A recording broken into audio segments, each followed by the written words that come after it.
waaw guddi gi li ko waral mooy que ni ay sër entrepreneur lan nekk ci kër gi ci nekk ci dëkk bi yàlla suñu borom dogal ñuy yëngu ci wàllu stylisme ñu woote ci guddi gu toll nii pour gën a mën a encourager sunu rakk yi ak sunu mag yi nga xamante ni ñoo nekk ci sunu ginnaaw sunu mag yi nekk ci sunu kanam yàlla dogal nag bis bi ñu defan ko heure bi daaw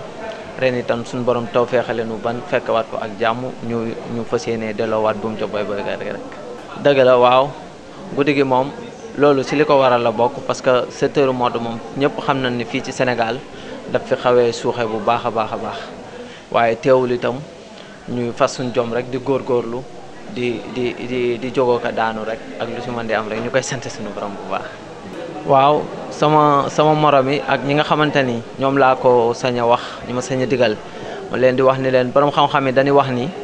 buntu moom boo ci yàggee di fëgg boo découragé wul rek boo dee fëgg lu mu yàgg-yàgg dina tijjeeku ndax Seexuna Ahmadou Khadim mi nga xamante ni sopp gun ko sopp moo waral ñu jël suñu entreprise duppee ko muy Bamba stylisme moom daf ni yaa ayo subaanu in xiftum xajal fa xaldimu taxalum xalaa xamal maanaam bépp nit rek koo man di doon rek engagement yoo am rek loolu la suñu borom di fekk si yow. waaw dernier mot bi mooy maa ngi sant ñëpp ñi nga xamante ni ñoo def déplacement ñëw fekk si ma fii Soxna Fatima nga xam ni sori na lool